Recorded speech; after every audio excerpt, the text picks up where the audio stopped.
VS classes Amlai के online platform में आप सभी का स्वागत है। थंबनेल से आपको ये तो पता चल गया होगा कि स्टैटिक जीके के अंतर्गत मध्य प्रदेश का सामान्य ज्ञान हम यहाँ पर देखने वाले हैं आप लोग मेरे साथ। ठीक है, यहाँ पर मैं थोड़ा सा आप लोगों के लिए खुशखबरी की बात है वो लेकर आई हूँ, उसे थोड़ा सा सुन लीजिए, ज़्यादा समय नहीं लगेगा क्योंकि ये इंपॉर्टेंट है और हमारे साथ ये लंबे समय तक चलने वाला है। ठीक है, आपके साथ और मेरा जो दौर रहेगा वो, इसलिए यहाँ पे थोड़ा सा मैं चीजें बताना चाहती हूँ क्या कि मिशन कांस्टेबल 2026 हमारी वीएस क्लासेस की टीम आपके लिए लेकर आई है। क्या है ये? तो अभी जो आपके 2-4 महीनों में आने वाले एग्जाम है एमपी कांस्टेबल का, उसको लेकर के ये क्लासेस, ये मिशन हमने लाया है और अब की बारी वर्दी हमारी इस लक्ष्य के साथ हमने इसको शुरू किया है। तो 4 से 5 महीने का ये हमारा सेशन कंप्लीट सेशन रहेगा, ब्रेक नहीं लगेगा कहीं पर भी, ये कंटिन्यू क्लासेस आएंगी। क्या क्या मिलेंगी आपको?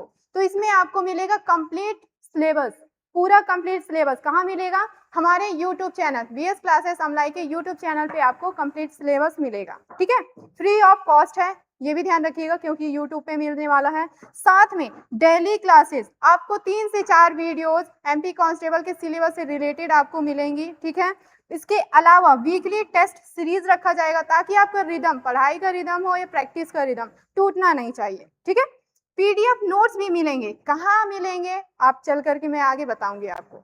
इसके बाद मॉक टेस्ट वगैरह, डाउट सेशन रखा जाएगा अगर आपको कहीं पर भी डाउट होता है तो। उसके अलावा रिकॉर्डेड बैकअप, क्योंकि यूट्यूब पे अपलोड होंगी तो डिलीट नहीं होंगी, आपको बैकअप के रूप में मिलेगा। आप बार बार चीजों को रिपीट कर सकते हैं, रिवीजन कर सकते हैं। ठीक है, यहाँ पर पीडीएफ नोट्स की बात हो रही है। क्यों रख रहे हैं ये फैसिलिटी? तो जो भी चीजें हम पढ़ाएंगे उसके आपको नोट्स आप चाहते हैं कि आपके पास रहे, हार्ड कॉपी भी रहे। उसके अलावा क्योंकि सारी चीजें उसमें लिखी रहेंगी, लेकिन उसके अलावा भी एक्स्ट्रा फैक्ट्स हैं जो हमें याद होती हैं और हम वहाँ पर लिखेंगे जो इम्पोर्टेंट होगा आपके एग्जाम के लिए, तो वो पीडीएफ नोट्स में आपको मिल जाएगा। इसके लिए आपको क्या करना है? इसके लिए आपको करना है, यहाँ पर आपको दिखाई दे रहा होगा 2 QR। ठीक है, एक हमारा टेलीग्राम का क्यूआर है, दूसरा है इंस्टा का।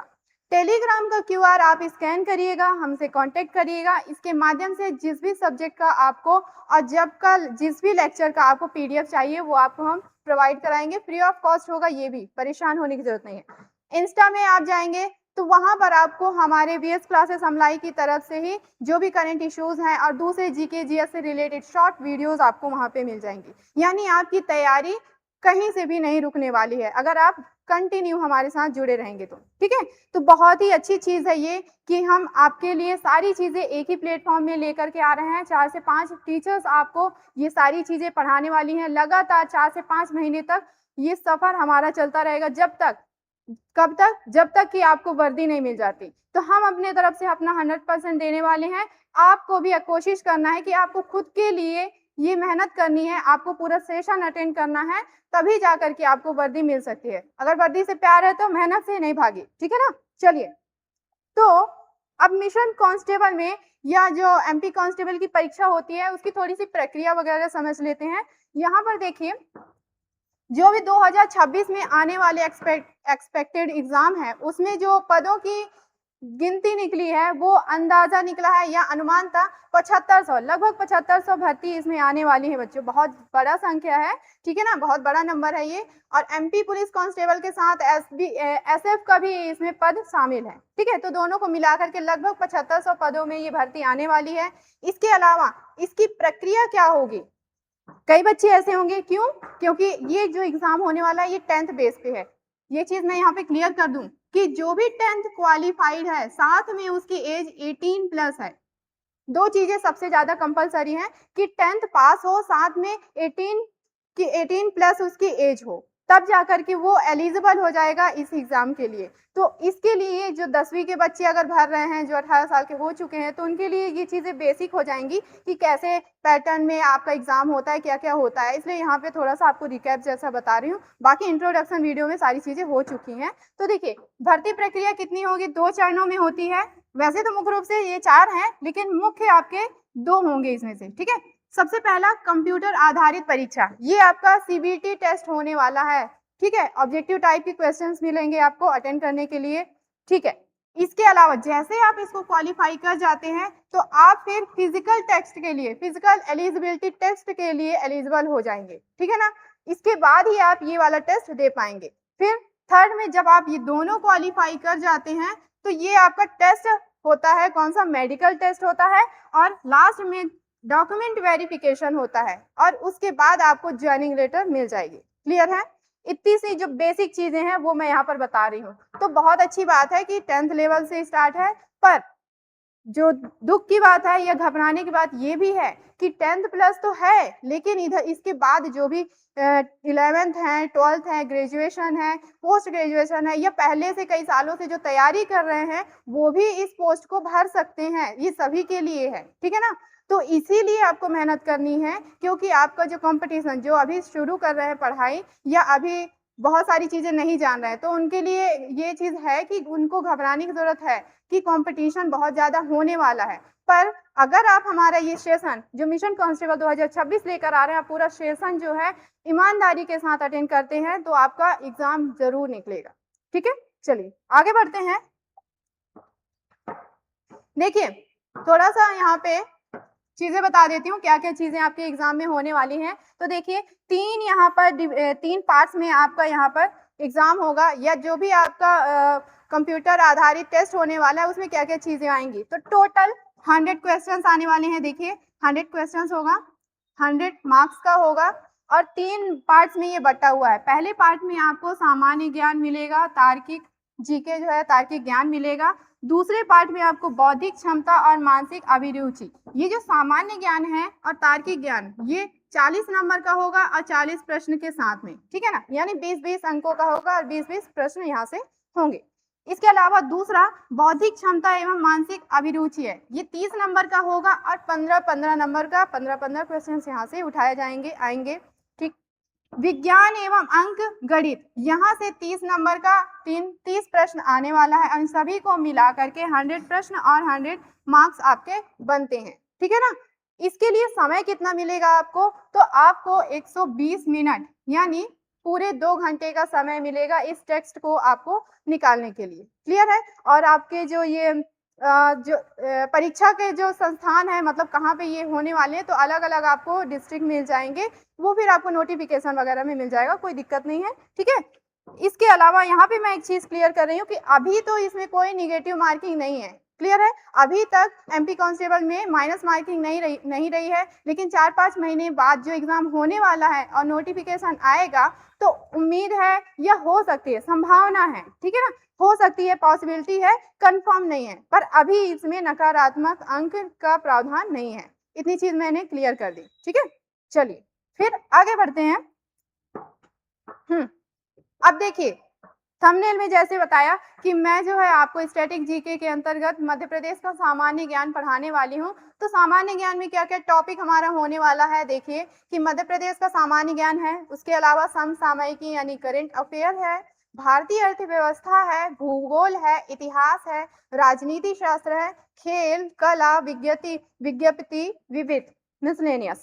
ठीक है, ये सारे टॉपिक जो है आपके किस में है? सामान्य ज्ञान के अंतर्गत हैं, और ये सभी हम आपको जो है एक एक करके कराने वाले हैं। ठीक है, मैं आपको जो है यहाँ पर मध्य प्रदेश का सामान्य ज्ञान पढ़ाने वाली हूँ, इसलिए आप कंटिन्यू मेरी वीडियोस कंटिन्यू आएंगी, और जो भी दूसरे हमारे टीचर्स पढ़ा रहे हैं उन सभी की वीडियोस कंटिन्यू आएंगी। क्लासेस पसंद आती हैं तो सपोर्ट करिए, थोड़ा सा चैनल को सब्सक्राइब करिए और शेयर भी करिए। ठीक है, चलिए तो हम स्टार्ट करते हैं आज की क्लास में। मध्य प्रदेश का सामान्य ज्ञान, इसका पहला क्लास है ये, जिसमें हम थोड़ा सा मध्य प्रदेश का सामान्य परिचय यहाँ पर देखेंगे। ठीक है, सभी ने जो है मध्य प्रदेश के बारे में कुछ ना कुछ पढ़ा है, जाना है, और कुछ चीजें जो नई हैं या जो बेसिक चीजें हैं वो यहाँ पर मैं बता देती हूँ। ठीक, जैसे देखिए पहले यहाँ पे बात कही जा रही है कि गठन, इसका गठन कब हुआ? 1 नवंबर 1956 को मध्य प्रदेश का गठन हुआ था। ठीक है, और मध्य प्रांत और मध्य भारत और विंध्य प्रदेश को मिला करके जो है मध्य प्रदेश की स्थापना की गई है। ठीक है ना, किसको किसको? मध्य प्रांत यानी सेंट्रल प्रोविंसेस को, मध्य भारत और विंध्य प्रदेश को मिला करके। अब ये कौन से पार्ट है? तो देखिए यहाँ पे जब हमारा देश आजाद हुआ था 1947 में, ठीक है 1947 में, तो पूरा भारत जो है कई टुकड़ों में बटा हुआ था, मध्य प्रदेश भी बटा हुआ था। ठीक है, तो मध्य प्रदेश किस में बटा हुआ था? पार्ट ए, हम इसे सेपरेट एक पेज में ले लेते हैं। देखिए थोड़ा सा यहाँ पे वैसे तो हिस्टोरिकल में आता है ये, लेकिन हम जैसे स्टार्टिंग में पढ़ रहे हैं, परिचय पढ़ रहे हैं, तो थोड़ा सा जान लेते हैं कि जब हमारा देश आजाद हुआ था 47 में, तो मध्य प्रदेश की स्थिति क्या थी? मध्य प्रदेश आपका 3 भागों में बटा था।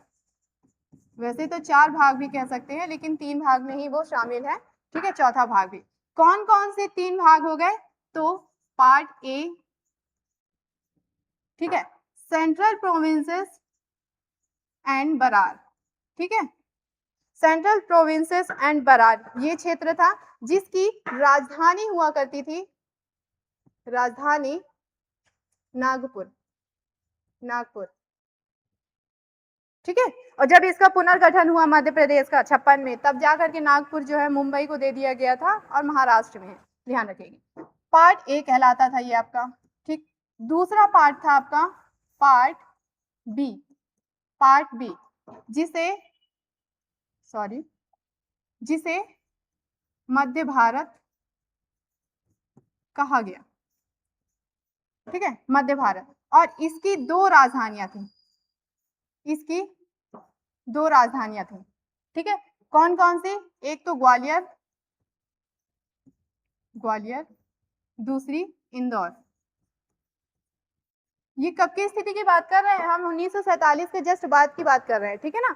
तो हमारा जो मध्य प्रदेश है 3 भागों में बटा था। पार्ट ए जो कि सीपी और बराज क्षेत्र कहलाता था, सेंट्रल प्रोविंसेस और बराज, जिसकी राजधानी नागपुर थी। दूसरा है मध्य भारत, पार्ट बी का ये हिस्सा था जिसकी 2 राजधानियां थी, ग्वालियर और इंदौर। देखिए यहाँ पे अलग से बता रही हूँ, और ये सारी चीजें एग्जाम में पूछी गई है, ठीक है। तो ग्वालियर आपकी कैसी थी राजधानी? शीतकालीन, शीतकालीन 6-6 माहों में ये राजधानियां परिवर्तित होती थी। और शीतकालीन राजधानी ग्वालियर और ग्रीष्मकालीन राजधानी इंदौर को बनाई गई थी, ठीक है। उसके बाद तीसरा पार्ट वो था पार्ट सी, विंध्य प्रदेश नाम दिया गया, विंध्य प्रदेश था जिसकी राजधानी थी रीवा, रीवा। और एक था भोपाल रियासत, भोपाल, ठीक है।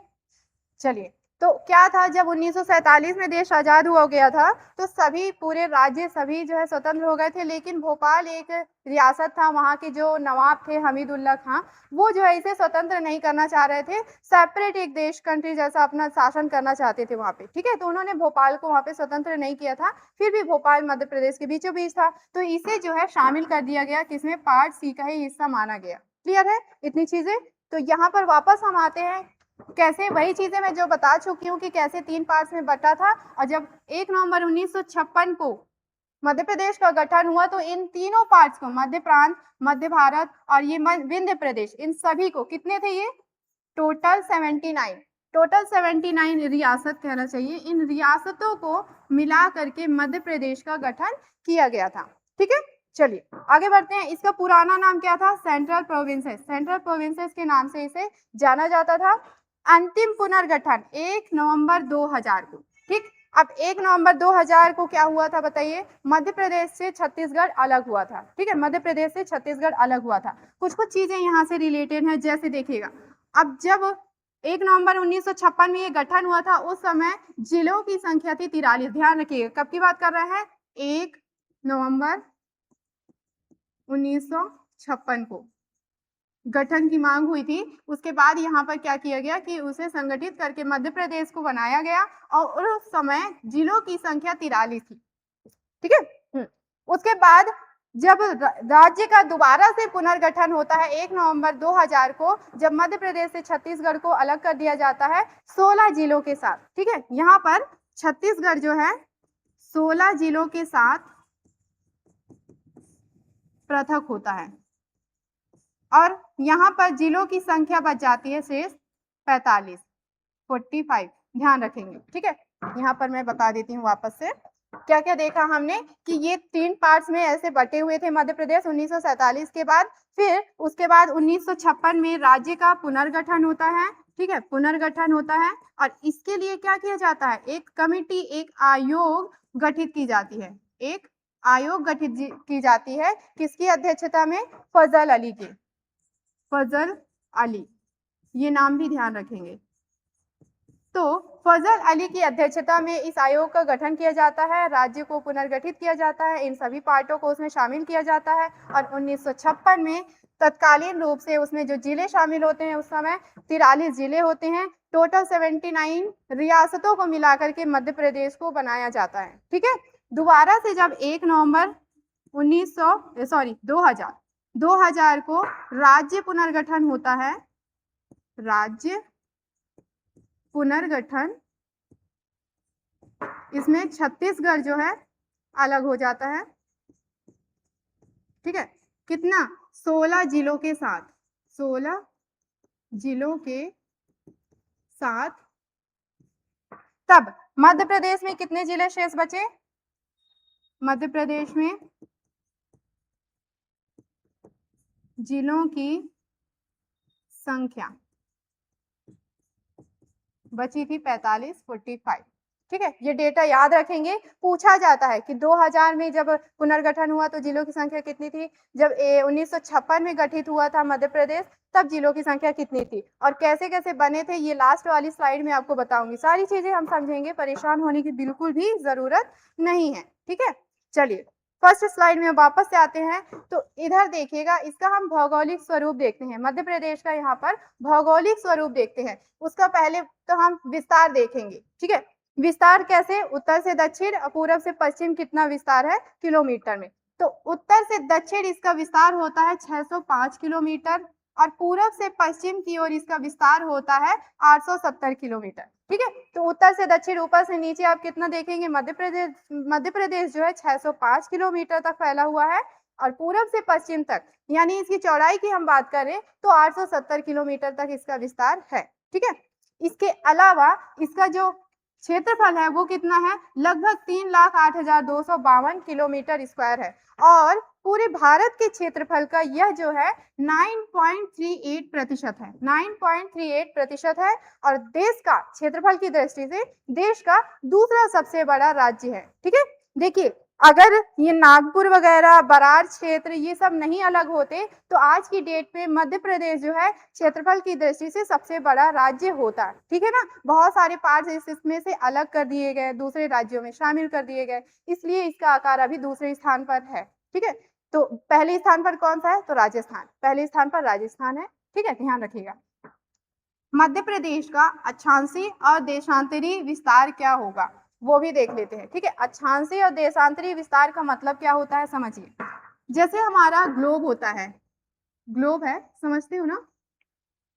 जो पृथ्वी है उसको समझने के लिए हमने एक गोले के रूप में बांट दिया है, उसे हम ग्लोब कहते हैं। इसमें जो है रेखाएं बनी होती है।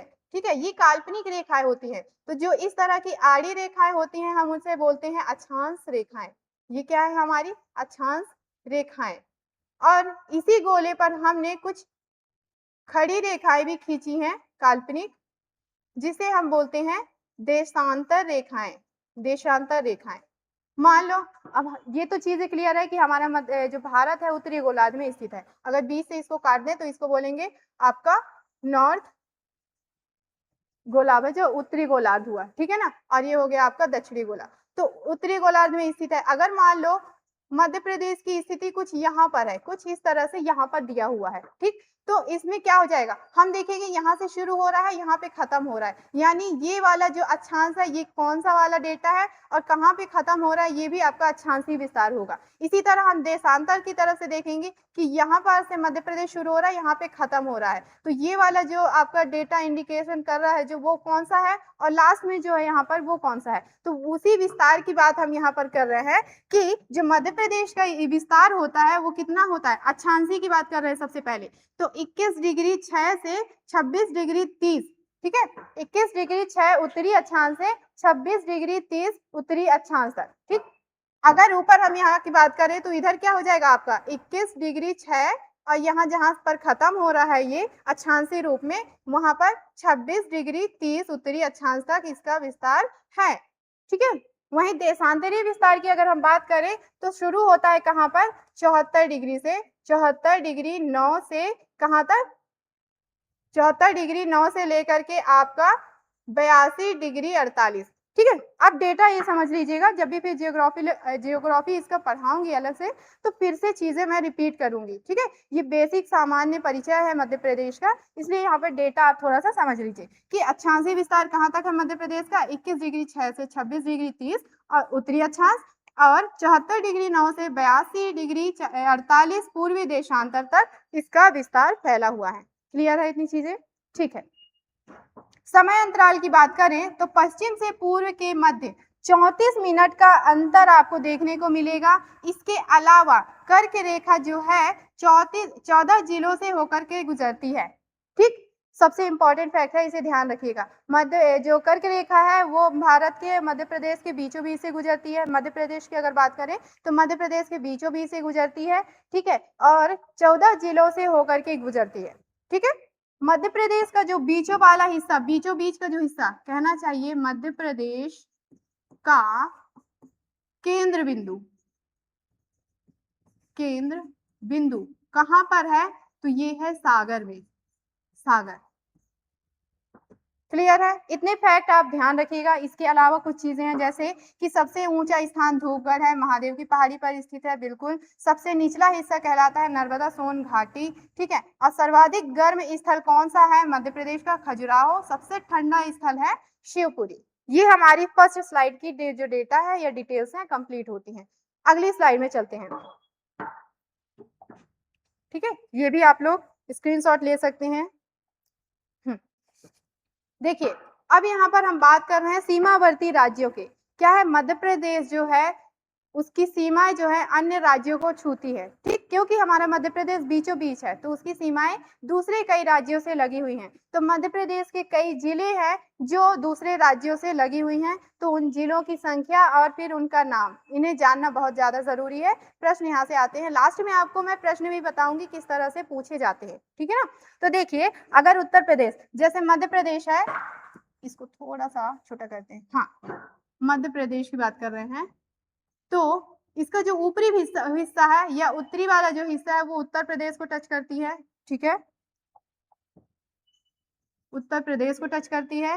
नीचे जो आप चले जाएंगे तो महाराष्ट्र मिलेगा आपको, महाराष्ट्र मिलेगा। ठीक है, इधर आपको छत्तीसगढ़ मिलेगा पूर्व में। ठीक, और इसके अलावा आपको इधर चले जाएंगे किधर, पश्चिमी क्षेत्र में, तो राजस्थान और गुजरात, राजस्थान और गुजरात, इतना। ठीक है, तो 1 2 3 4 5 मध्य प्रदेश की जो सीमा है 5 राज्यों से मिलती है। और मध्य प्रदेश के ये प्रमुख जिले हैं 14 10 9 6 2, ये प्रमुख जिले हैं जो इन राज्यों की सीमाओं को टच करती हैं। ठीक है ना? यहाँ पर आपको पहले एक मैप भी बता दिया जाए तभी आपको चीजें समझ में आएंगी। मैप में देखेंगे तो बहुत अच्छे से चीजें समझ में आएंगी। ठीक है, ऐड कर लेते हैं, बस 1 मिनट लगेगा।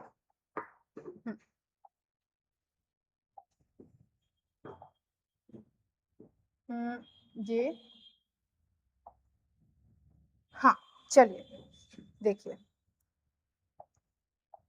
देखिए यहाँ पर आप देख पा रहे होंगे मध्य प्रदेश का मैप। देखिए, जैसे मैंने पूरा विस्तार बताया था उसकी हम बात कर रहे हैं।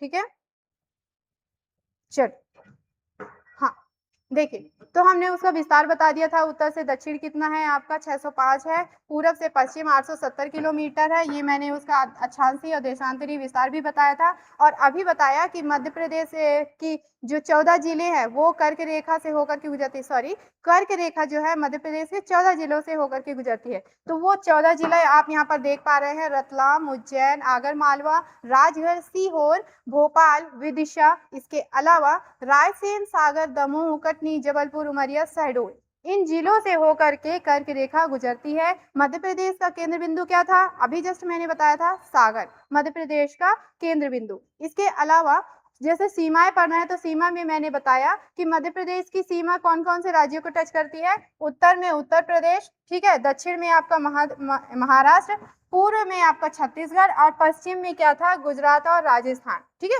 और कौन कौन से जिले उसमें शामिल थे देखिए। जैसे मध्य प्रदेश के 14 जिले जो है उत्तर प्रदेश की सीमा को टच करते हैं, जिनमें से ये 14 पूरे हैं भिंड, टीकमगढ़, छतरपुर, पन्ना, सतना, रीवा, सीधी, दतिया, शिवपुरी, इसके अलावा सागर, सिंगरौली, अशोकनगर, मुरैना, निवाड़ी, ये जिले उत्तर प्रदेश की सीमा को टच करते हैं। इसके बाद राजस्थान, तो मध्य प्रदेश के 10 जिले राजस्थान की सीमा को टच करते हैं, जिसमें से आपके मुरैना, शिवपुरी, गुना, राजगढ़, नीमच, मंदसौर, रतलाम, झाबुआ, श्योपुर, आगर मालवा, ये प्रमुख 10 जिले हुए। ठीक है, इसके अलावा मध्य प्रदेश के 9 जिले कौन कौन से? अलीराजपुर, बड़वानी, खरगोन, खंडवा, बुरहानपुर, बैतूल, छिंदवाड़ा, सिवनी, बालाघाट, ये जिले महाराष्ट्र की सीमा को टच करते हैं। देखिए, ये सारी चीजें इसलिए आपको याद रखनी जरूरी है क्योंकि यहाँ से भी प्रश्न आते हैं, पूछे जाते हैं कि इनमें से ऐसा कौन सा जिला है जो उत्तर प्रदेश की सीमा को नहीं टच करता। तो आपको क्या करेगा, उत्तर प्रदेश उत्तर में है, दक्षिण का जो है, साउथ का कोई अगर आपको जिला दे देगा अलीराजपुर, तो वो टच नहीं करता है। ठीक है, इसलिए आपको ये जिले भी याद रखने जरूरी है। आप मैप याद रखिए तो ऑटोमेटिक ये सारी चीजें याद हो जाएंगी। जब भी आप भारत का पढ़ रहे हो, मध्य प्रदेश का पढ़ रहे हो, जीके, सामान्य ज्ञान, तो उसमें सबसे ज्यादा जरूरी है कि आपको मैप याद होना चाहिए। मैप अगर बहुत अच्छे से याद है तो आपने आधा सिलेबस तो कंप्लीट कर लिया, क्योंकि आपको मैप याद है तो वहाँ की मिट्टी पता होगी, वहाँ की जलवायु पता होगी, वहाँ के वन पता होंगे, उसके आधार पर आप उनके औद्योगिक क्षेत्र, अर्थव्यवस्था, राजनीति व्यवस्था, सारी चीजों को बहुत आसानी से समझ जाए। ठीक है, चलिए, तो मध्य प्रदेश के 6 जिले छत्तीसगढ़ की सीमा को छूते हैं। 6 जिले यहाँ सामने हैं आपके। 2 जिले जो है गुजरात को छूते हैं, तो ये सबसे कम है कि अलीराजपुर और झाबुआ, ये 2 ही जिले हैं जो आपके किसके, गुजरात राज्य की सीमा को टच करते हैं। और अगर पूछा जाए कि मध्य प्रदेश की सीमा सबसे कम किस राज्य को छूती है या किस राज्य की सीमा को छूती है, तो वो है गुजरात। ठीक है, चलिए आगे बढ़ते हैं। ये हो गया है, हाँ ठीक है। अब इसमें दिया गया है कि सीमावर्ती राज्य यानी पड़ोसी राज्य की कैसे कौन कौन से वो जिले हैं जो मध्य प्रदेश को टच करते हैं। तो यहाँ पे संख्या देख लीजिए कि उत्तर प्रदेश के 11 जिले मध्य प्रदेश की सीमा को छूते हैं। यहाँ पर पूरे आपके 11 जिले दिख रहे हैं। ठीक है, इसके अलावा राजस्थान, इसके 10 जिले जो है मध्य प्रदेश की सीमा को टच करते हैं। उसके अलावा महाराष्ट्र, महाराष्ट्र के 8 जिले जो है मध्य प्रदेश की सीमा को छूती है। ठीक है, छत्तीसगढ़ के 7 जिले जो है मध्य प्रदेश की सीमा को छूते हैं। वहीं गुजरात के केवल 2 जिले हैं जो मध्य प्रदेश की सीमा को टच करते हैं। ठीक है, वहां से भी अलीराजपुर, झाबुआ 2 जिले मिल रहे थे आपको जो गुजरात को टच कर रहा था। वहीं गुजरात का 2 जिला दाहोद और बड़ोदरा, ये जो है मध्य प्रदेश की सीमा को टच करते हैं। तो ये जो है झाबुआ, अलीराजपुर के साथ में लगे हुए जिले हैं। ठीक है, चलिए क्लियर हो रही होंगी सारी चीजें। अब यहाँ पर हम थोड़ा सा देखते हैं मध्य प्रदेश के राज्य की पहचानों के बारे में, जैसे राज्य की पशु, राज्य की पक्षी, ठीक है, राज्य की फसल, फल, ये सारी चीजों को देखते हैं। देखिए, तो सबसे पहले देखते हैं राज्य की पशु। राज्य की पशु कौन सा है मध्य प्रदेश का? तो बारहसिंगा है। ठीक है, बारहसिंगा राज्य की पशु है। इसका वैज्ञानिक नाम अक्सर पूछा जाता है, ध्यान रखिएगा कि मध्य प्रदेश का राज्य की पशु, उसका वैज्ञानिक नाम बताइए। तो क्या होता है? ब्रूसर्वस दुवाओसेली, ये साइंटिफिक नेम है किसका? बारहसिंगा का। और किस प्रजाति का? ये भी पूछा जाता है, ब्रडरी प्रजाति का। ब्रडरी प्रजाति का जो बारहसिंगा है वही मध्य प्रदेश का राज्य की पशु है। और कब घोषित हुआ था? 1981 में। 1981 में इसे घोषित किया गया था। कुछ एक्स्ट्रा फैक्ट हैं इससे रिलेटेड, उसे भी हम यहाँ पर देख लेते हैं। जैसे बाहुल्य क्षेत्र, इसका मतलब बारहसिंगा सबसे ज्यादा मध्य प्रदेश में किस क्षेत्र में पाया जाता है? तो कान्हा किसली राष्ट्रीय उद्यान मंडला बालाघाट तक फैला हुआ है। ठीक है, मंडला में मुख्य रूप से, तो वहां पाई जाती है। ठीक है, इसके अलावा 2017 में कान्हा राष्ट्रीय उद्यान ने भारत में पहली बार भूर सिंह द बारहसिंगा इस नाम से अपना शुभंकर जारी किया था। ठीक है, इस चीज को ध्यान रखिएगा कि कान्हा राष्ट्रीय उद्यान ने अपना शुभंकर जारी किया था 2017 में, और वो भी किस नाम से? बारहसिंगा पर आधारित था। नाम था भूर सिंह द बारहसिंगा, इस नाम से मास्कोट उन्होंने जारी किया था। क्लियर है? और कुछ एक्स्ट्रा फैक्ट है, बहुत इंपॉर्टेंट नहीं है, जान लीजिए कि हिरण और बारहसिंगा इन दोनों में क्या अंतर होता है। तो जो हिरण होते हैं ना, वो हर साल अपने सींग गिरा देते हैं। ठीक है, अपने सींग जो है गिरा देते हैं, लेकिन जो बारहसिंगा होते हैं वो आजीवन अपने सींग के साथ जीवन व्यतीत करते हैं। क्लियर है? वहीं दूसरी तरफ आप देख पा रहे होंगे राज्य की पक्षी के बारे में। तो राज्य की पक्षी कौन सा है हमारा? दूधराज, इसे शाह बुलबुल भी कहा जाता है। ठीक है, दूधराज को शाह बुलबुल भी कहा जाता है। और इसका वैज्ञानिक नाम होता है टर्पिस फोनी पैराडाइसी, ठीक है, टर्पिस फोनी पैराडाइसी, ये इसका साइंटिफिक नेम है। विशेष रूप से ये कहाँ पाया जाता है? तो मध्य प्रदेश के पश्चिमी मध्य प्रदेश में ये विशेष रूप से सैलाना जो अभ्यारण्य है उधर पाया जाता है। कहाँ है वो? रतलाम में। और सरदारपुर अभ्यारण्य धार, ये जो आपके दूधराज के संरक्षण के लिए बनाए गए अभ्यारण्य है वहां पे स्थापित है। ठीक है, चलिए इसके बाद हम देखते हैं कि राज्य की पहचान के रूप में वृक्ष और पुष्प। राजकीय वृक्ष कौन सा है? राजकीय पुष्प कौन सा है? तो राजकीय वृक्ष आपका बरगद है मध्य प्रदेश का। 1981 में ही इसे अपनाया गया था। ठीक है, और वानस्पतिक नाम इसका होता है फाइकस बेंगालेंसिस। ठीक है, फाइकस बेंगालेंसिस इसका वैज्ञानिक नाम है। वैज्ञानिक नाम भी आपको याद रखने हैं, ध्यान रखना है, 2-3 बार पढ़ेंगे तो याद हो जाएगा। प्रजाति कौन सी फैमिली से है ये, कौन सी कुल से, कौन सी प्रजाति से है? तो फाइकस, फाइकस प्रजाति का जो बरगद है वो मध्य प्रदेश का राजकीय वृक्ष है। ठीक है, मध्य प्रदेश का पहला बरगद पार्क कहाँ स्थापित किया गया? इंदौर के बड़गोदा में स्थापित किया गया। ठीक है, और अभी ये प्रस्तावित है, ये भी स्थापित किए जाएंगे, बनाए जाएंगे, ध्यान रखिएगा। राजकीय पुष्प कौन सा है? तो राजकीय पुष्प सफेद लिली है मध्य प्रदेश का, ध्यान रखेंगे, जिसका साइंटिफिक या वैज्ञानिक नाम होता है लिलियम कैंडिडम। ठीक है, लिलियम कैंडिडम वनस्पतिक नाम है किसका? सफेद लिली का, और यह जो है मध्य प्रदेश का राजकीय पुष्प है। ठीक है, ध्यान रखिएगा। और कहाँ पाया जाता है? तो लगभग ये पूरे मध्य प्रदेश में आपको मिल जाएंगे। क्लियर हुआ? ठीक है, अगले राज्य की पहचान की तरफ बढ़ते हैं, जिसमें हम देखेंगे राज्य की फल और राज्य की मछली के बारे में। ठीक है, तो राज्य की फल कौन सा है? आम। आम जो है राज्य की फल है मध्य प्रदेश का। ठीक है, जिसका वैज्ञानिक नाम होता है मैंगीफेरा इंडिका, मैंगीफेरा इंडिका। और इसकी प्रमुख प्रजातियां जो मध्य प्रदेश में पाई जाती हैं, 2 प्रमुख प्रजातियां, एक है नूरजहां जो कि अलीराजपुर क्षेत्र में पाया जाता है। ठीक है, दूसरा है सुंदरजा, रीवा जिला में ये प्रमुख रूप से पाया जाता है। तो जो ये सुंदरजा आम की प्रजाति है रीवा में पाया जाता है। कहाँ उगाया जाता है? ये गोविंदगढ़ में, और वहां पे इसका केंद्र भी बना हुआ है, सेंटर बना हुआ है। ठीक है, गोविंदगढ़ रीवा, यहाँ पे लिखा हुआ है, नीचे देखिए लिखा हुआ है ना कि मध्य प्रदेश का आम अनुसंधान केंद्र स्थापित किया गया है रीवा के गोविंदगढ़ में। और ये चीज जान लीजिए कि जो ये सुंदरजा आम है इसके लिए जीआई टैग भी प्राप्त है रीवा को। ठीक है, क्या प्राप्त है? सुंदरजा आम के लिए रीवा को जीआई टैग प्रदान किया गया है। क्लियर है? इतनी चीजें आप यहाँ पर ध्यान रखेंगे।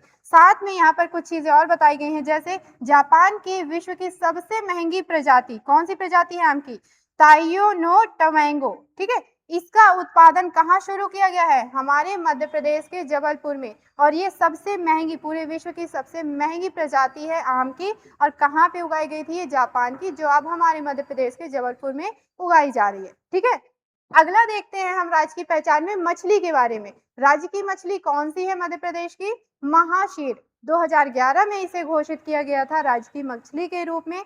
और इसका वैज्ञानिक नाम होता है टोरप्यूटिटोरा, टोरप्यूटिटोरा। 2-3 बार आप पढ़ेंगे तो आपको बोलते आ जाएगा बहुत अच्छे से, और याद भी हो जाएंगी अगर आप लिख करके उसे 2-3 बार रिवाइज कर लेते हैं। ठीक है, चलिए बाहुल्य क्षेत्र की बात करें तो कहाँ पाई जाएगी? मई मछली है, तो जहाँ पर आपके नदी वगैरह ज्यादा होंगी उस क्षेत्र में ये मुख्य रूप से पाई जाएगी। तो नर्मदा नदी क्षेत्र में ये पाई जाती है मुख्य रूप से। खरगोन या खंडवा, इन जिलों में बहुत ज्यादा ये इसका पालन किया जाता है, पाई जाती है। ठीक है, ध्यान रखिएगा। इसके अलावा बड़वाह में महाशीर प्रजनन केंद्र स्थापित किया गया है मध्य प्रदेश में। ठीक है, तो ये 2 और हमारे राज्य की पहचान के बारे में हो गए। और भी है इनके अलावा। ठीक, तो हमने यहाँ राज्य के फल देख लिया, वृक्ष देख लिया, फूल देख लिया, मछली देख लिया। आगे बढ़ते हैं, फसल की बात करते हैं। राज्य की फसल कौन सी है और राज्य की नदी कौन सी है? ठीक है, तो मध्य प्रदेश का राज्य की फसल सोयाबीन है। इसका जो वानस्पतिक नाम है वो है ग्लाइसिन मैक्स, ग्लाइसिन मैक्स। और किस फैमिली से है ये? तो लेग्यूमिनेसी। ठीक है, सोयाबीन की कौन सी फैमिली? लेग्यूमिनेसी फैमिली की जो सोयाबीन है आपकी ग्लाइसिन मैक्स, जिसका वैज्ञानिक नाम है, वो राज्य की पहचान है, राज्य की फसल है मध्य प्रदेश का। क्लियर है? इतनी चीजें ध्यान रहेंगी। हाँ, अब यहाँ पर प्रमुख उत्पादन क्षेत्र की बात करें तो मालवा का पठार, मालवा के पठार में मुख्य रूप से इसको उगाया जाता है। ठीक है, मालवा क्षेत्र कौन सा आपका, मालवा में देखते हैं काली मिट्टी मुख्य रूप से पाई जाती है। ठीक है, और इसीलिए उस क्षेत्र में सोयाबीन बहुत अच्छे से उत्पादन हो सकता है। ठीक है, चलिए ध्यान रखिएगा इसको। आगे बढ़ते हैं। हाँ, और मध्य प्रदेश में इसकी कौन कौन सी किस्में उगाई जाती हैं, तो सोयाबीन की समृद्धि हो गई, प्रसाद हो गया, प्रतिकार है, अहिल्या है, अलंकार, ये क्या है, ये आपकी सोयाबीन की प्रजाति है, अलग अलग नामों से उसे बुलाया जाता है। तो मध्य प्रदेश में इस तरह की किस्में जो है उगाई जाती है। क्लियर है, चलिए आगे बढ़े। राज्य की नदी की बात करें तो नर्मदा नदी राज्य की नदी है, मध्य प्रदेश की सबसे लंबी नदी भी है। 1312 किलोमीटर इसका विस्तार है, इतनी लंबी नदी है ये। ठीक है, उपनाम, इसको और भी कई नामों से जाना जाता है, जैसे सबसे मुख्य रूप से इसे मध्य प्रदेश की जीवन रेखा कहा जाता है। क्यों? क्योंकि सबसे बड़ी नदी है, मध्य प्रदेश की सबसे लंबी नदी है, सबसे ज्यादा इसमें जल संधारण होता है। ठीक है, और दूसरे जो भी आपके कृषि हो गए, उद्योग है, उनके लिए जल आपूर्ति कराती है बहुत बड़ी मात्रा में, इसलिए प्रमुख नदी के प्रमुख नदी के रूप में माना जाता है। इसके अलावा जो मध्य प्रदेश है यहाँ पर लगभग 200 से भी ज्यादा नदियों का प्रवाह है यहाँ पे, इसलिए इसे नदियों का मायका भी कहा जाता है। मध्य प्रदेश में बहुत ज्यादा नदियां होने के कारण इसे नदियों का मायका कहा जाता है। क्लियर है, तो ये उपनाम भी है मध्य प्रदेश का, अभी हम लास्ट में उसके उपनाम भी देखेंगे। ठीक है, देखिए सारी चीजें यहाँ पर जैसे हम एक के बाद एक देख रहे हैं, तो ये सभी इंपॉर्टेंट है, कोई भी इसमें आपको मिस नहीं करना है, वीडियो स्किप बिल्कुल नहीं करिएगा, सारे फैक्ट इंपॉर्टेंट है। पूरी क्लास आप आराम से पूरा देखेंगे, तभी आपका जो है एग्जाम की प्रिपरेशन बहुत अच्छे से होगी। ठीक है, चलिए राज्य की खेल की बात करें तो राज्य की खेल है आपका मलखंभ। 2013 में इसे जो है राज्य की खेल के रूप में घोषित किया गया था।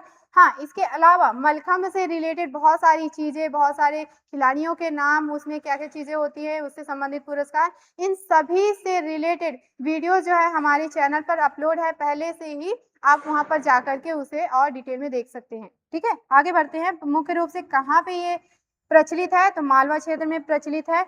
संस्थान और सम्मान की बात करें तो मध्य प्रदेश मलखंभ अकादमी कहाँ, उज्जैन में स्थित है। ठीक है, इस खेल में उत्कृष्ट प्रदर्शन के लिए क्या दिया जाता है, प्रभाष जोशी सम्मान प्रदान किया जाता है। ठीक है, प्रभाष जोशी सम्मान प्रदान किया जाता है, और साथ में 2020 में इसे राष्ट्रीय खेल पुरस्कार के रूप में शामिल किया गया था। ठीक है, पहले ये नॉर्मल था, स्टेट लेवल पे खेला जाता था, और 2020 में इसे राष्ट्रीय खेल पुरस्कारों में शामिल कर लिया गया। ठीक, आगे बढ़ते हैं।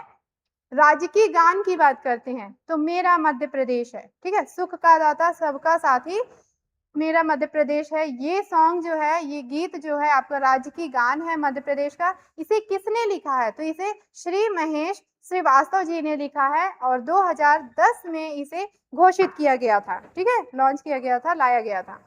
ठीक, तो ये हो गया हमारे राज्य की खेल और राज्य की गान के बारे में। अगला देखते हैं, नाट्य और नृत्य। देखिए देखिए नाट्य और नृत्य में क्या फर्क होता है। नृत्य नॉर्मल जो है हम क्या करते हैं, गानों के स्टेप्स के साथ करते हैं, उसे बोलते हैं, उसमें जो है हाव भाव की बहुत ज्यादा काम या जरूरत नहीं होती। लेकिन जो नाट्य होता है उसमें सबसे ज्यादा आपका जो हाव भाव होते हैं मायने रखता है, इंपॉर्टेंस रखता है। ठीक है ना, तो नृत्य के साथ साथ आपके चेहरे की एक्सप्रेशंस जो है इंपॉर्टेंट होती है, किसमें, नाट्य में। तो राज्य की नाट्य होता है माच, ये मुख्य रूप से मालवा क्षेत्र में किया जाता है। ठीक है, इससे रिलेटेड कुछ चीजें हैं, जैसे कि मालवी लोक जीवन पर ये आधारित होता है, मुख्य रूप से मालवा में हो रहा है, यानी वहाँ की जीवन शैली पर आधारित ये नाट्य होगा। ठीक है ना, प्रमुख कलाकार कौन कौन से हैं, सिद्धेश्वर सेन और ओम प्रकाश शर्मा माच के प्रमुख कलाकार है मध्य प्रदेश के।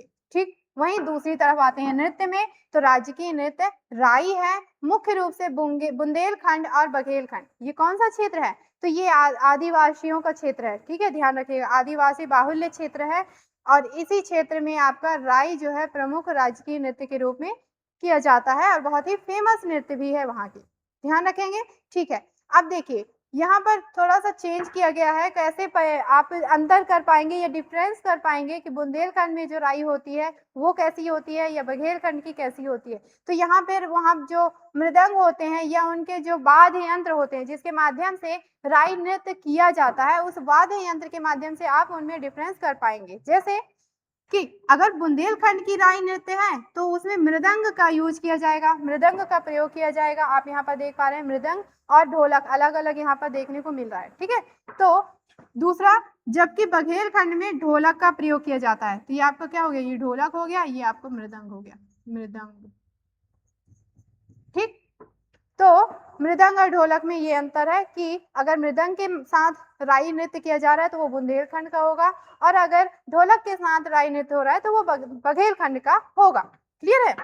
आगे बढ़ते हैं, प्रमुख कलाकारों की बात करें तो ज्ञानेश्वरी जो कि कटनी से हैं, सागर जिले के राम सहाय पांडे, बहुत फेमस नाम है, ध्यान रखिएगा, राम सहाय पांडे, ये भी राय नृत्य के प्रमुख कलाकार हैं और इन्हें जो है पद्मश्री अवार्ड भी प्रदान किया गया है राय नृत्य के लिए 2022 में।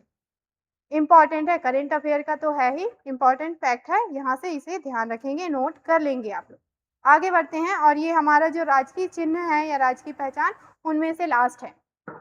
ठीक है, देखिए राजकीय चिन्ह हमारा यहाँ पर दिया हुआ है आपका, तो इसमें क्या क्या चीजें होती हैं, बाहर जो है आप देख पा रहे हैं इसमें 24 स्तूपों की आकृति इसमें आपको दिख जाएगी, 24 स्तूपों की आकृति आपको इसमें दिख रही होगी चारों तरफ। इसके अलावा इसमें वृत्त के भीतर मध्य प्रदेश शासन और सत्यमेव जयते लिखा हुआ मिलेगा, ठीक है। यहाँ पर देख पा रहे हैं मध्य प्रदेश शासन और सत्यमेव जयते आपको यहाँ पर देखने को मिल जाएगा, ऊपर आपका मध्य प्रदेश शासन रहेगा, नीचे आपका सत्यमेव जयते, और दोनों तरफ आपको गेहूं धान की जो है बालियों का जो है यहाँ पर मिल जाएगा। और मुख्य रूप से किसका है, एक गेहूं का है और एक धान की बाली का चित्र है, इमेज इसमें मिल जाएंगी, ठीक है। इसके अलावा केंद्रीय वृत्त में अशोक स्तंभ की सिंह आकृति वाली मूर्ति, और किसके साथ, बरगद वृक्ष के साथ में। तो बैकग्राउंड में आप देख पा रहे होंगे इसमें जो बरगद का वृक्ष है वो दिखाई दे रहा है, और सामने आपका क्या दिख रहा है यहाँ पे, अशोक स्तंभ। और इस तरह से ये हमारा लोगो मिलता है मध्य प्रदेश का। तो जो आपके शासकीय पत्र होते हैं, बहुत सारे जो अध्यादेश वगैरह होते हैं, उसमें आपको ये लोगो इस तरह से मिल जाएगा, जो कि मध्य प्रदेश का एक पहचान चिन्ह होता है। भाषा की अगर बात करें तो हिंदी है, मध्य प्रदेश की राजकीय भाषा हिंदी है। क्लियर है, उम्मीद है जितने भी हमने राज्य की पहचान, राज्य के चिन्ह देखे हैं, वो सारी चीजें आपको बहुत अच्छे से क्लियर हो गई होंगी, उनसे जितने भी डाउट आपको अभी तक रहे होंगे वो दूर हो चुका होगा, ठीक है। चलिए हाँ, अब आते हैं मध्य प्रदेश के उपनाम। जैसा कि मैंने स्टार्टिंग में बताया था, मध्य प्रदेश को अन्य बहुत सारे नामों से भी जाना जाता है। मध्य प्रदेश के नाम से तो जाना ही जाता है, इसके अलावा भी दूसरे नामों से जाना जाता है, जैसे भारत का हृदय प्रदेश। क्यों, क्योंकि मध्य प्रदेश जो है मैप के अनुसार भारत के बीचों बीच में स्थित है, इसलिए इसे मध्य भारत का हृदय प्रदेश भी कहा जाता है। इसके अलावा मध्य प्रदेश को मध्य प्रदेश का नाम किसने दिया था, तो पंडित जवाहरलाल नेहरू ने, पंडित जवाहरलाल नेहरू ने इसे मध्य प्रदेश नाम दिया था, ठीक है। इसे सोया स्टेट कहा जाता है, क्यों, क्योंकि यहाँ पर सोयाबीन बहुत ज्यादा मात्रा में उगाया जाता है। भारत का लगभग 45 से 50% उत्पादन, सोयाबीन का उत्पादन मध्य प्रदेश से किया जाता है, इसलिए इसे सोया स्टेट कहा जाता है। इसके अलावा टाइगर स्टेट या तेंदुआ राज्य भी इसे कहा जाता है, क्यों, क्योंकि यहाँ पर इनकी संख्या बहुत ज्यादा है, टाइगर की संख्या बहुत ज्यादा है।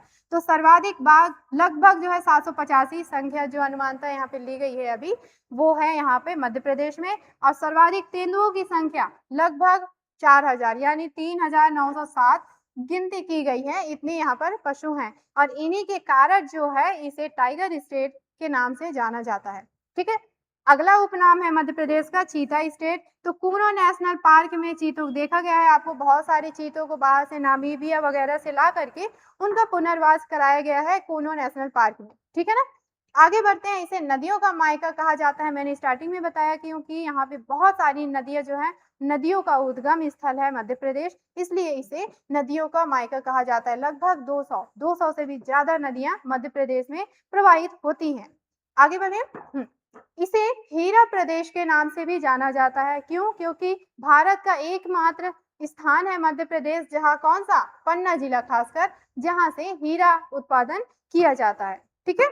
चलिए, इसलिए इसे हीरा प्रदेश कहा जाता है। लघु भारत या जनजाति प्रदेश कहा जाता है मध्य प्रदेश को, क्यों, क्योंकि यहाँ पर सांस्कृतिक विविधता देखने को मिलती है। इसके अलावा देश की सर्वाधिक अनुसूचित जनजाति जो है पाई जाती है मध्य प्रदेश में, इसलिए इसे जनजातीय प्रदेश कहा जाता है। इसके अलावा गेहूं का भंडार, अब मैंने बताया कि जो हमारी मालवा है, मालवा में क्या पाई जाती है? काली मिट्टी, और काली मिट्टी गेहूं के उत्पादन के लिए सबसे ज्यादा उपयुक्त होती है। तो गेहूं का उत्पादन इस क्षेत्र में बहुत ज्यादा होता है, इसलिए इसे गेहूं का भंडार राज्य भी कहा जाता है। ठीक है, खासकर किसकी बात कर रहे हैं? मालवा क्षेत्र की बात कर रहे हैं, ध्यान रहेगा। ठीक है, इसके अलावा कुछ कुछ और भी अन्य जीव या है जिनके नाम पर इसे जाना जाता है, जैसे वल्चर या गिद्ध के लिए जाना जाता है, स्टेट के लिए गिद्ध स्टेट के रूप में जाना जाता है, घड़ियाल स्टेट के रूप में जाना जाता है, और वनों का राज्य। मध्य प्रदेश में वनों का प्रतिशत बहुत ज्यादा है, इसलिए इसे वनों का राज्य भी कहा जाता है।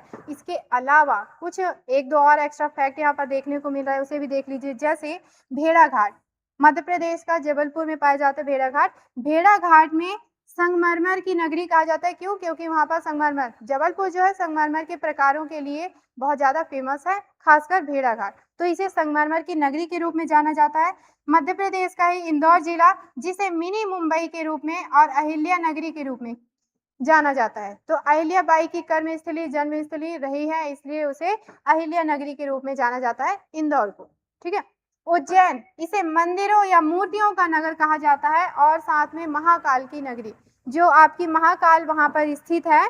ठीक है, इस वजह से उसे महाकाल की नगरी कहा जाता है, और साथ में बहुत सारे मंदिर और भी वहां पर स्थित है, इस वजह से मंदिरों का नगर कहा जाता है। तो आप मुख्य रूप से देख पा रहे हैं, जो सांस्कृतिक रूप से इसका जो है बहुत ज्यादा महत्व, धार्मिक और सांस्कृतिक रूप से बहुत ज्यादा महत्व है उज्जैन का। ये हो गए आपके मध्य प्रदेश के उपनाम। क्लियर है?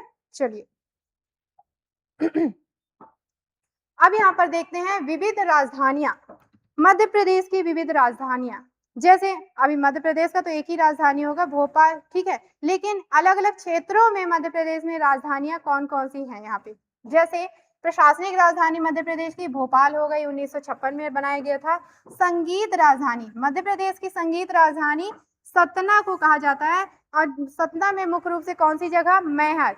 ठीक है, मैहर, क्यों? क्योंकि ये जो है यहाँ पर अलाउद्दीन खां की कर्मस्थली है, जहाँ जो कि एक सरोद वादक थे। ठीक है, अलाउद्दीन खां का संबंध किससे था? ये पूछा जाता है, सरोद वादक थे वो, और इसीलिए ये जो है संगीत राजधानी के रूप में माना जाता है। और ये कहाँ पर है? आपके सतना जिले में, तो सतना जिले को संगीत राजधानी मध्य प्रदेश का कहा जाता है।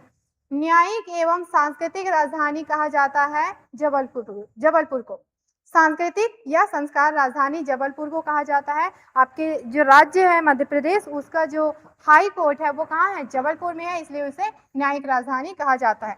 ग्रीष्मकालीन व पर्यटन राजधानी किसे कहेंगे? तो देखिए, अब ग्रीष्मकालीन या गर्मियों के समय में आप कहाँ जाना चाहेंगे? जहाँ पर ठंडक हो, जहाँ पेड़ पहाड़ पर्वत ये सारी चीजें होंगी, तो कहाँ है मध्य प्रदेश में? पचमढ़ी में, होशंगाबाद में। यहाँ पर ग्रीष्मकालीन समय में लोग विजिट करते हैं, वहाँ मौसम अच्छा होता है, इसलिए इसे ग्रीष्मकालीन राजधानी कहा जाता है। ठीक है, ऊर्जा राजधानी सिंगरौली को कहा जाता है। सिंगरौली में बैढ़न, यहाँ पर बहुत ज्यादा या बड़ी मात्रा में कोयला का उत्पादन होता है, इसलिए इसे ऊर्जा राजधानी कही जाती है। इसके बाद आते हैं आर्थिक और व्यावसायिक राजधानी, और साथ में खेल राजधानी। अभी हम जब खेल वगैरह पढ़ेंगे और भी डिटेल में जब चर्चा करेंगे, आप देख पाएंगे कि इंदौर में बहुत सारे ऐसे स्टेडियम वगैरह बनाए गए हैं जो खेल से संबंधित हैं। व्यावसायिक और आर्थिक महत्व भी वहां पर आपको देखने को मिलेगा, पूरा डिटेल में सारी चीजें आपको बताऊंगी जो भी आपके एग्जाम से रिलेटेड होगा। ठीक है ना, तो इंदौर को बोला जाता है आर्थिक, व्यावसायिक या खेल राजधानी मध्य प्रदेश का। इसके अलावा मध्य प्रदेश की मैंगनीज राजधानी कहलाती है बालाघाट, यहाँ एशिया की सबसे बड़ी खादान स्थित है। ठीक है, किसका? मैंगनीज का। क्लियर हो गया? तो हो गए उपनाम हमारे, और साथ में राजधानियां प्रमुख मध्य प्रदेश की। एक दो चीजें और हैं यहाँ पर जिसको हम देखते हैं और आपको कंप्लीट करते हैं, हो जाएगा। अब स्टार्टिंग में जैसे बताए थे हमने कि जिलों की स्थापना की बात किए थे, कैसे बने हैं, मध्य प्रदेश कैसे बना है हमारा 1956 से लेकर के अभी वर्तमान में क्या स्थिति है उसकी, तो उसको थोड़ा सा देख लेते हैं। यहाँ पर हम जिलों के पुनर्गठन को समझ लेते हैं। जैसे 1956 में स्थापित हुआ था, मैंने स्टार्टिंग में ही आपको बताया था। कितने जिले थे उस समय? 43 जिले। जब 1956 में मध्य प्रदेश पुनर्गठित हुआ था तो उस समय जिलों की संख्या 43 थी। फिर आगे बढ़ते हैं 1972 में। 1972 में दो जिले बनते हैं, भोपाल और राजनांदगांव। भोपाल जो है सीहोर जिले की एक तहसील हुआ करती थी, फिर जाकर के 1972 में ये जिला बना। ठीक है, तब 45 हो गई उनकी संख्या। अब 1998 में जो B.R. दुबे होते हैं उनकी अनुशंसा पे 10 जिलों की स्थापना होती है, 10 जिलों का गठन होता है और सिंहदेव समिति की अध्यक्षता में 6 जिले इसी समय 1998 में ये आपका अप्रैल मई के दौरान बनाया जाता है, ठीक है ना। तो टोटल 16 और नए जिले इसमें शामिल हो जाते हैं, ठीक है। उसके बाद 2000 में जब छत्तीसगढ़ 16 जिलों के साथ पृथक होता है तो उस समय मध्य प्रदेश में 45 जिले शेष बचते हैं, ठीक है। इस डेट को ध्यान रखें, कौन सी डेट है ये, 1 नवंबर 2000, राज्य पुनर्गठन, ठीक है। फिर 2003 में वापस से 3 नए जिले बनते हैं। बुरहानपुर ये आपका खंडवा से अलग होकर के बनता है, खंडवा से पृथक होकर के बनता है। अनूपपुर जो है शहडोल जिले से अलग करके बनाया जाता है और अशोकनगर को गुना से पृथक करके नया जिला बनाया जाता है। तो 2003 में ये 3 नए जिले आपके बनते हैं, ठीक है। फिर आते हैं वापस 2008 में आगे आते हैं, तब यहाँ पर 2 जिले फिर से आपको मिलेगा, अलीराजपुर जो कि झाबुआ से अलग करके बनाया जाता है, झाबुआ, ठीक है। और दूसरा सिंगरौली जो कि जिला सीधी से पृथक करके नया जिला बनाया जाता है 2008 में। और 2008 के बाद फिर 2013 और 18 में आ जाइए, 13 में बनता है आगर मालवा, ठीक है, आगर मालवा और साथ में निमाड़ी जिला जो कि टीकमगढ़ से अलग होकर के बनता है, टीकमगढ़, ठीक है। और आगर मालवा किससे बनता है, जिला शाजापुर से पृथक होकर के नया जिला बना, ठीक है। अब लास्ट में 2023 में फिर 3 नए जिले बनाए गए हैं, कौन कौन से, आपके मऊगंज हो गई, रीवा से अलग करके बनाई गई इसे, ठीक है। पांढुर्णा इसे छिंदवाड़ा से पृथक करके बनाया गया, छिंदवाड़ा जिला से पृथक करके इसे नया जिला बनाया गया था। और 55वां लास्ट है आपका कौन सा, मैहर जो कि सतना, कहाँ पे लिखा है आपका मैहर, ये रहा। तो सतना जिले से इसको पृथक करके बनाया गया। सारी चीजें आपको दिखाई दे रही हैं, यहाँ पे फिर से बता दे रही हूँ। देखिए हमेशा ये एग्जाम में पूछा जाता है कि जो जिले बने हैं किस जिले से अलग होकर के बना है, उसको ध्यान रखना है। बुरहानपुर आपको खंडवा से अलग होकर बना है, अनूपपुर शहडोल से, अशोकनगर गुना से पृथक होकर के बना है, आगर मालवा शाजापुर से, निमाड़ी टीकमगढ़ से पृथक होकर के बना है। वहीं अगला जो आता है अलीराजपुर झाबुआ से अलग होकर के बना है, सिंगरौली सीधी से पृथक होकर के बना है, और मऊगंज रीवा से, पांढुर्णा छिंदवाड़ा से और मैहर सतना से अलग होकर के नया जिला बना है। क्लियर है। तो ये हमने जिलों के पुनर्गठन को थोड़ा सा यहाँ पर देख लिया है, ठीक है। अब मध्य प्रदेश की जो जनसांख्यिकी संरचना है उसे हम एक नज़र पे थोड़ा सा यहाँ देख लेते हैं। हम स्टैटिक जीके देख रहे हैं तो उसमें सबसे पहले हम बेसिक संरचना या बेसिक परिचय यहाँ पर देख रहे हैं, इसलिए आपको एक फ्लो में बता रही हूँ ऐसा लग रहा है, ठीक है। बाकी जैसी चीजें पढ़ेंगे हम बढ़ेगा, हम और डीप करेंगे और एक्सप्लेन करेंगे, ठीक। चलिए, जैसे मध्य प्रदेश की विधानसभा सीटों की बात करें तो 230 है, लोकसभा सीटें 29 हैं, राज्य की सीटें कितनी है, राज्यसभा सीटें कितनी है, 11 है। और हमारी जो मध्य प्रदेश की जो विधानसभा है एक सदनी विधानसभा है, ध्यान रखिएगा, ठीक है ना। संभाग 10 है, जिलों की संख्या हो चुकी है 55, तहसील यहाँ पर 424 मिल जाएंगी और 13 विकास खंड है जिसमें से 89 ये जो है आदिवासी विकास खंड है, ठीक है ना। अब आते हैं इधर, कुल ग्रामों की संख्या लगभग 55,000 के आसपास है, ठीक है। ग्राम पंचायत यहाँ पर आपको 22,812 मिल जाएंगे। जिला पंचायत यहाँ पर देखिए नया डेटा यहाँ ऐड कर लीजिएगा, क्योंकि जिलों की संख्या कितनी हो गई 55, तो जिला पंचायत भी बढ़ेंगी, उतनी होंगी, जितने जिले होंगे उतने जिला पंचायत, ठीक है ना। नगरों की संख्या लगभग आपकी 476 है, यहाँ पर नगर निगम 16 है, नगर पालिका 98 और अभी जो तत्कालीन रूप से जो नई गणना है उसके हिसाब से 99, यानी अब नगर पालिका कितनी हो गई है, 99 हो चुकी है, ध्यान रखिएगा।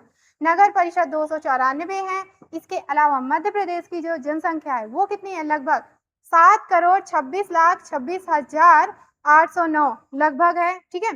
साक्षरता दर ठीक है, यहाँ की जो साक्षरता दर है वो कितनी है, 69.3%, 69.3% है, जिसमें से पुरुषों की साक्षरता दर कितनी है, 78.7% है। महिलाओं की साक्षरता दर कितनी है, 59.2 59.2% है, ठीक है। और मध्य प्रदेश की सबसे बड़ी जनजाति जो है भील जनजाति है। जनजातियों के बारे में भी पढ़ेंगे। इसके अलावा हमारे जो यूट्यूब चैनल है उसमें मध्य प्रदेश जो एमपीपीएससी है उसका सिलेबस के अनुसार जो जनजातियां हैं उससे रिलेटेड वीडियो अपलोड है। वहां पर आपको गोंड, भील, बैगन ये जनजातियों के बारे में बहुत ज़्यादा डिटेल में, क्योंकि हम एमपीपीएससी का सिलेबस भी साथ में लेकर चल रहे हैं, तो वहां पर इन जनजातियों से रिलेटेड आपको बहुत डिटेल वीडियो आराम से देखिएगा, उसको मिल जाएंगी। ठीक है, और जो पीएससी की तैयारी कर रहे हैं वो उसे जाकर के पढ़ सकते हैं, देख सकते हैं। ठीक है। अच्छा, आज की जो डेटा वाली चीजें हैं या जो परिचय वाला है उसमें से ये लास्ट स्लाइड है हमारा। ठीक है, इसके बाद कुछ एमसीक्यू है उसको कर लेंगे।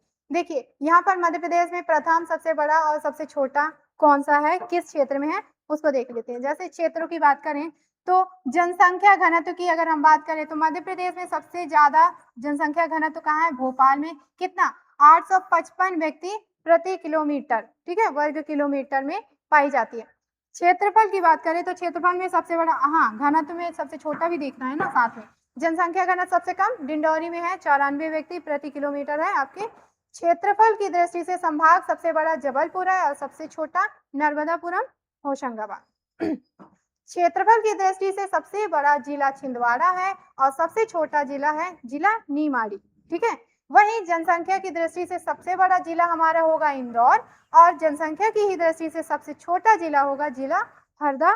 ठीक है, आबादी घनत्व के आधार पर सबसे बड़ा संभाग होगा इंदौर, यानी जनसंख्या के आधार पर सबसे बड़ा संभाग की हम बात कर रहे हैं, तो कौन सा होगा, इंदौर, और शहडोल सबसे छोटा संभाग होगा। वहीं लिंगानुपात की बात करें तो लिंगानुपात के हिसाब से सबसे बड़ा जो जिला है आपको बालाघाट है। ठीक है, और कितना है, 1021 आपकी संख्या यहाँ पे लिंगानुपात रखी गई है। ठीक है, बालाघाट सबसे बड़ा हो गया जिला उसमें जहाँ पे लिंगानुपात इतना पाया जाता है, और सबसे छोटा या सबसे कम लिंगानुपात कहाँ पाया जाता है, जिला भिंड में। कितना है, 837। ध्यान रखिएगा। साक्षरता जिला की बात करें, सबसे साक्षर जिला कौन सा है मध्य प्रदेश का, जबलपुर, और सबसे कम कौन सा है, अलीराजपुर। ठीक है, अलीराजपुर आदिवासी बाहुल्य क्षेत्र है, ध्यान रखिएगा। कुपोषण के मामले में सबसे ज्यादा कुपोषित जो जिला है वो है श्योपुर, और सबसे कम है कौन सा, भोपाल। क्लियर है, ये डेटा आप लोग पढ़ लीजिएगा, एग्जाम में पूछे जाते हैं, ध्यान रखिएगा। ठीक है ना। क्षेत्रफल की दृष्टि से सबसे बड़ी तहसील है इंदौर और सबसे छोटी है अजयगढ़, जो कि कहाँ है आपका, पन्ना में। इतनी चीजें हो गई। कुछ एक अलग से दो चार और फैक्ट हैं, उसे भी देख लीजिए। जैसे अन्य साक्षरता के तथ्य, सर्वाधिक पुरुष साक्षरता कहाँ पे है, इंदौर में। सर्वाधिक महिला साक्षरता कहाँ आपको देखने को मिलेगी, भोपाल में। ठीक है, इसके अलावा सर्वाधिक साक्षर संभाग कौन सा है, जबलपुर, और सबसे कम साक्षर जो संभाग है वो है इंदौर। ठीक है।